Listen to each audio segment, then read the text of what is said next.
What is love? Baby, don't hurt me. Don't hurt me no more. Hopefully we will not be hurt by love on Let's Play Ultima 4. Today we are going to go start checking the castles of Britannia as we were suggested to do by some mage in a tower in the castle. First, however, I do want to go on over to the Shrine of Honor and get elevated in that virtue. Because we were also told previously that, by Hawkwind, that we are ready to do so. So I'm going to take care of that as long as it's vaguely convenient. Meaning I just have to wait for the Moon Gate to show up here. I'm going to take the Moon Gate over to Trinsic and then back, because you can do that circuit just fine. Eventually. Alright, we want the waning gibbous to be the right moon, so give that a second.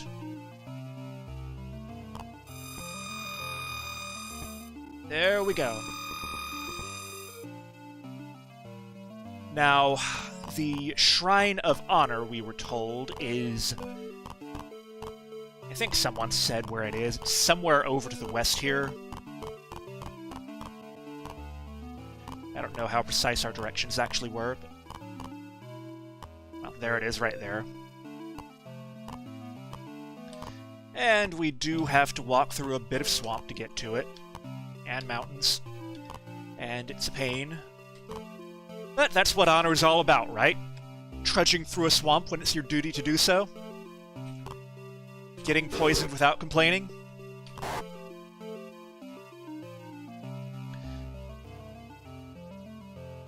Alright, I'm gonna save outside here, because again, I'm going to meditate for each possible duration and then reboot. Just to show all those messages. And as before, I will fast forward through most of the meditation. Just like real life. And the mantra, you will recall, is Sum, not Sir. Thanks, game. I hadn't figured that out yet. Alright, gonna reboot and be right back. Alright, trying this again for 2 cycles. Again, on fast forward. Alright, here we go. This is 2 cycles. And we learn... again, that. I think we already knew that. It's just a little more explicit now than it might have been from the dialogue in Towns. That said, of course, because I am already ready for elevation and honor, I don't need that information. So, I'm going to restart again, and I will meditate for 3 cycles as I was advised, and actually go for elevation. Here we go. No different from normal, just meditate for 3 cycles. I hope you like this music, viewers. You make me feel like I can fly so high, elevation! Or something. I don't actually remember how that song goes. Anyway, we have now achieved partial avatarhood in the virtue of honor. Hooray! One thing that happens is we get an image here of what looks like a bone, but this is actually one of the runic symbols that you'll see in the game manual. Make sure you remember it. Otherwise, you can never see it again. And that actually is important for the plot. Anyway, I'm gonna save here again after having done that, and... I am gonna pass a number of turns here, just so I can show the normal 3-cycle meditation, just for your information.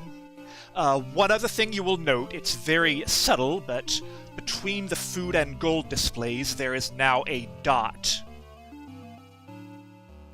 It's very easy to miss that, but that is actually indicating the one virtue in which you have partial avatarhood right now. As you achieve avatarhood in more and more virtues, that will gradually form a picture. Spoiler, it's an Ankh. Anyway, gonna pass no more than 100 turns here and get back to you. Alright, that actually didn't take nearly as long as it could have. My turn counter must have been to my advantage. So I'm gonna go in again here, do the same thing again, meditate for 3 cycles, and you get to skip ahead to find out what the message is. I actually have to sit here through this. So after all that meditating, we learn at last that if you solve quests, you are honorable. Good to know. Now, granted, since I already know what I'm doing and have for decades, this is kind of pointless for me and kind of pointless for a walkthrough. If one were just playing this game blindly and wandering around trying to figure out what to do, this is probably invaluable to have the game's goals set out that explicitly. Anyway, I'm going to reset to before I did all that waiting. I'll be right back. Alright, here we are. That saves me the food and the poison damage and the turn counter and whatever else. Anyway.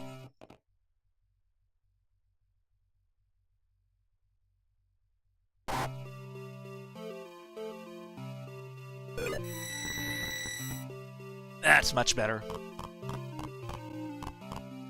Now, where was the moon gate?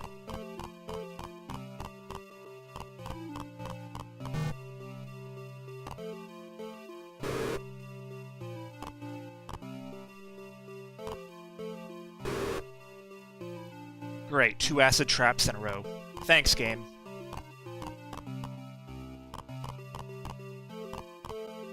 I am the right place for the moon gate.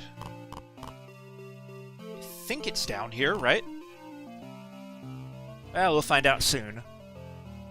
Now that you have partial avatarhood in honor or any other virtue, by the way, don't think that means you can stop worrying about it and rest on your virtuous laurels.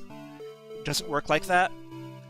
If you do something dishonorable now, such as killing a fleeing non-evil monster, you will just lose your avatarhood and honor.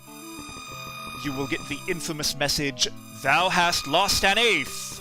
And you'll have to go, after grinding the honor back again, all the way back to the shrine, meditate for 3 cycles again to get it back. So, don't do it. Continue to be conscious of your virtue, even though you're already partly the Avatar. Now, unfortunately, as exciting as that boat we got last time is, I will not be using that today. We are going to walk back in the general direction of U. You'll recall there is a pass in the mountains directly to the west here.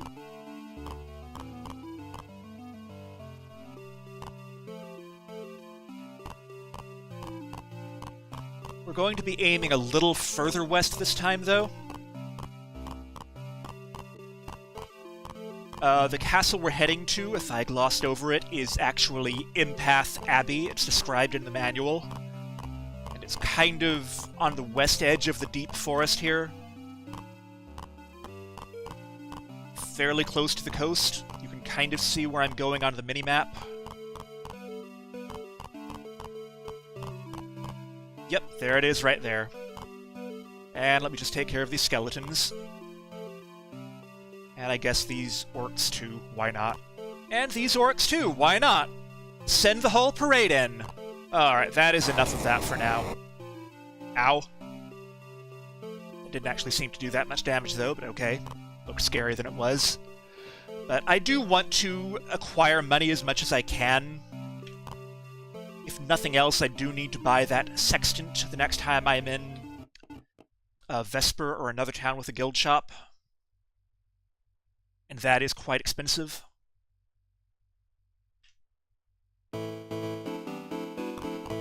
Alright, let's see what we can do in here. First of all, we have gate guards. They don't say anything too interesting.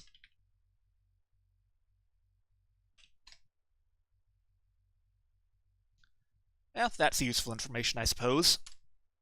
Am I supposed to be humble here or not? I can never keep track. Okay, if you say yes, then they say something like, "Then there's no reason for you to be here, go away," or something, so... You say no, and they direct you to a shrine. A small shrine, not a proper meditative shrine. Whatever. a small but stately child with the name Chinnup. Okay. Chinnup doesn't seem like a very stately name, but whatever. That's the general idea, I suppose.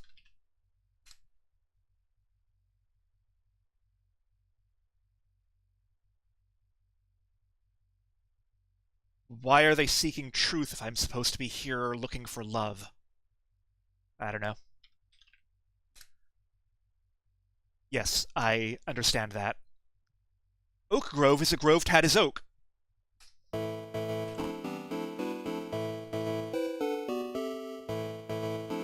Alright, let me see. I think I want to go this way first.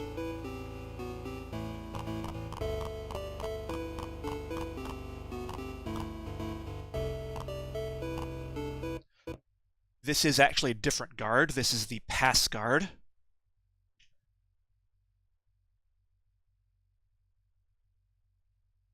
I don't think she says anything too interesting. Oh yeah, she does. No, I have not solved the altars yet. Does she say anything interesting if I say yes? No. And I think we heard about that before, but that's further confirmation that doing whatever we do in the altar rooms is how we get the 3-part key. Those are the only 2 guards in this area, by the way. Don't bother talking to any of the others, they just share the same 2 scripts. So this is Brother Antos, who is old and frail, and holds wisdom. If I can spell. Now, we were told by that aforementioned mage in the tower in Lord British's castle that we should find people named Antos in all of the castles and ask about the bell, book, and candle. So, this person doesn't know anything about the bell. This person doesn't know anything about the book. How about the candle? There we go. There is a candle of love that we need to enter the abyss. And I have no idea where to find it. This is the first I've heard of it. But if we meditate at the shrine here, we may learn something. If it isn't obvious by now, this castle is associated with the principle of love. Can I talk to you? Can I talk to you?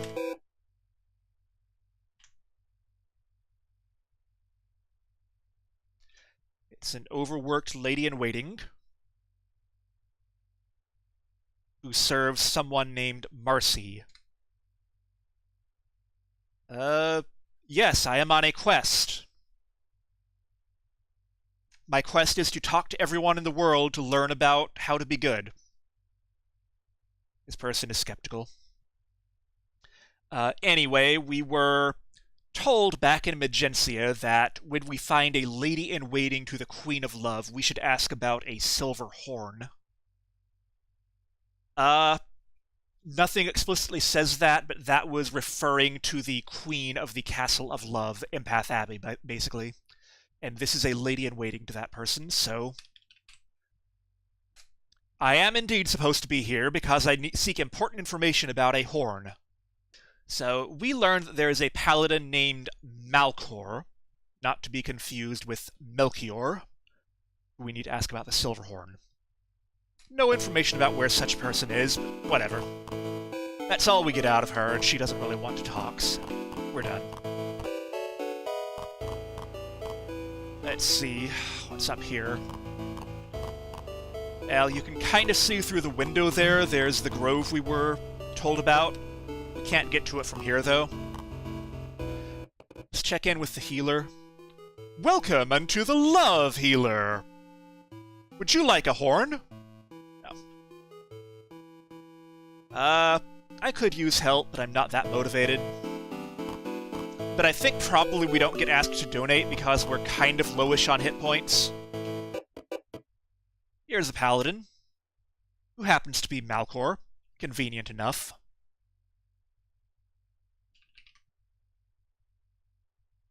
This person has been questing near Spiritwood. Yeah? Sure. Did that quest happen to have anything to do with a horn? Okay. So you didn't find it there? Why should I take your word for it? Whatever. Anyway, that is the information we get about the horn. There is no further information about that quest line. We just have to go over to Spiritwood, which is way south of here, and we have to sail our boat all the way around the world to get to it, so we won't be doing that for a while yet. We just have to go over there and search around until we find it.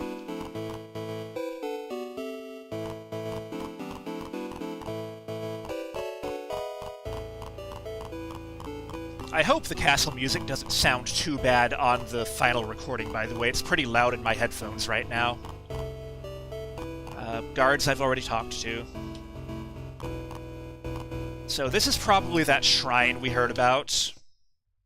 Here's a beggar named Humlock, the Mumbling Beggar.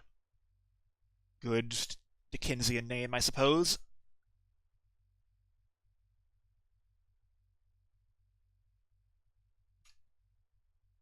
Sure. There you go. It's not entirely clear about what you actually need to ask this beggar for vaguely useful information, at least, is mumbling.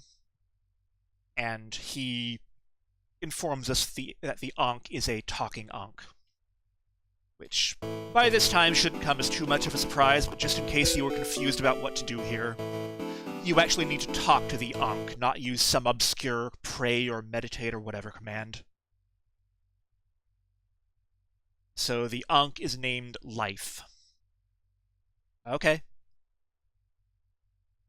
Good answer. I think we should all be happy that we exist. And it resonates thoughts. That should be a question, but that's fine. Someone told us, I think, to ask the Ankh about love, if it wasn't clear already, so the key word it cares about is love, of course. And it tells us that we need to seek the Candle of Love, which we already knew about it. 2 other parts we can probably conclude are the bell and book that we also heard mention of. And I don't currently have it, that's why I'm thinking about it so hard. And what we learn is that there is a bard beyond the secret passage who we should ask about it. So, we'll look for that soon. You're doing your job a little too well there, guard. Those are the same guards as before. So here is the actual king and queen of the castle, or baron, baroness, whatever their titles are. It's not entirely clear. But here's Lord Robert. He's in good health because he's the king, and he rules. What exactly is this province, anyway? We have to ask the other person. You don't have anything else they'll tell us about, do you? No? Okay. So we'll talk to the other person. Oh, did not notice that before, but they actually use the same character sprite as the avatar. The stranger who's Shelby the avatar, that is. This obviously is Lady Marcy. You can see their initials on the wall behind the throne, just in case they forget. No ampersand, though. They didn't invent the ampersand thing until the 2010s.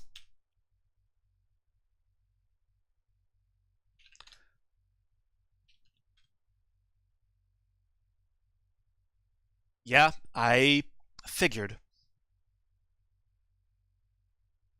Is that why everyone here cares about the horn? Okay, I know that joke's getting old, whatever. It's too obvious. Yes, I seek love. Right here in front of your husband, though? Okay. I guess I'm rebuffed. I don't think there's anything else she says that we know about. So, that's fine. The first thing I want to do is, if you look very carefully, there is a secret passage somewhere over here. There it is. I can't even quite see it. The guard isn't relevant. Where is the next one? Down here, actually. Stop guarding! So down here, there is treasure that we're not allowed to take. More importantly, if you look carefully again, there is another secret passage that leads to the outside here. And down here, we find a bard.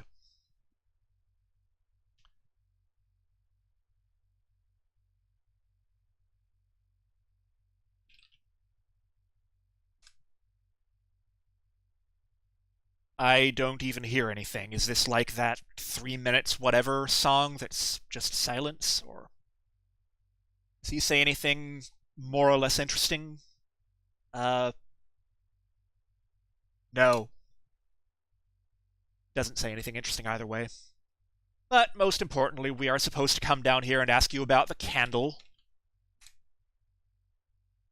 And again, it's in that secret place beyond Loch Lake we've heard about a few times already. We'll probably have to go there pretty soon, if we can figure out how to get there. Where's that secret door? Right there, got it. And then all that leaves is over here we have the grove itself that everyone wants us to go think about love in. So this is where the orgy is, right? Or is that something else?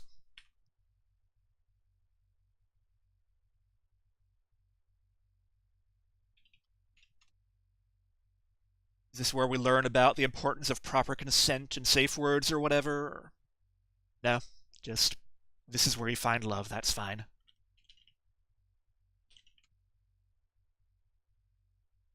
No, I am the most humble person, not the most loving person. Alright, I'll do my best. Just remember that what happens in the grove stays in the grove. So here we meet a druid named Deidre, who is fine. Sure. I'm a bit low on HP, but I'm not concerned about that.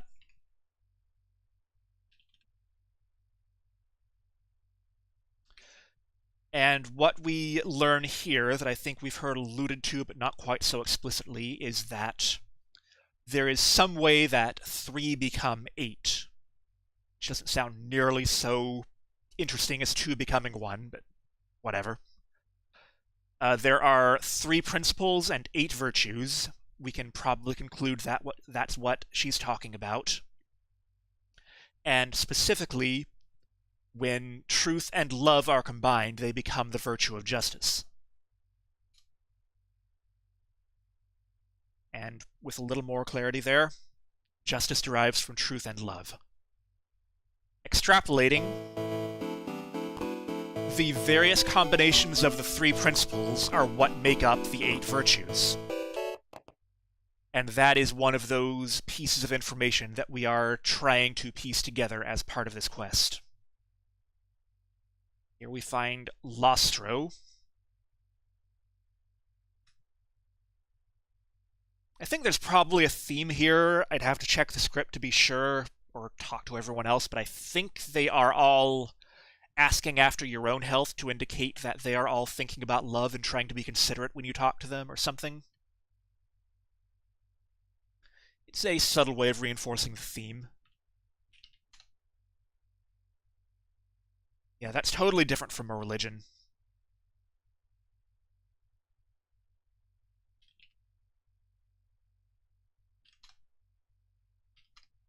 There it is.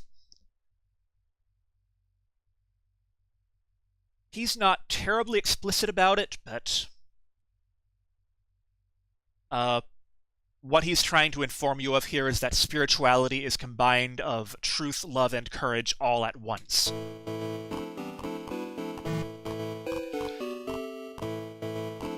If you know a bit about combinatorics, you know that if you have 3 items and you are choosing all the possible combinations of those 3 items, including all of them and none of them, there are 8 possibilities. So that's where the 3 becoming 8 thing comes from.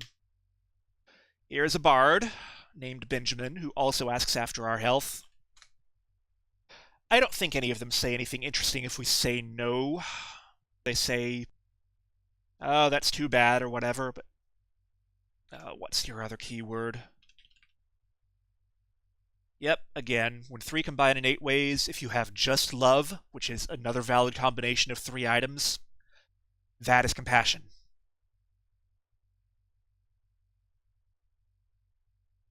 Yes, that is what he just said.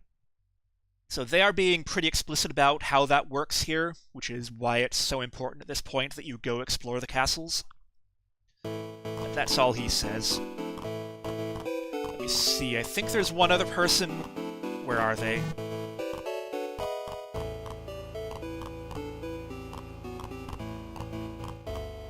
There they are. This is a tinker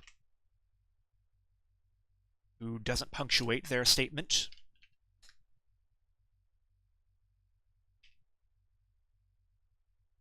Yep. You can probably guess where this is going. If you combine love and courage, that is how you get the virtue of sacrifice.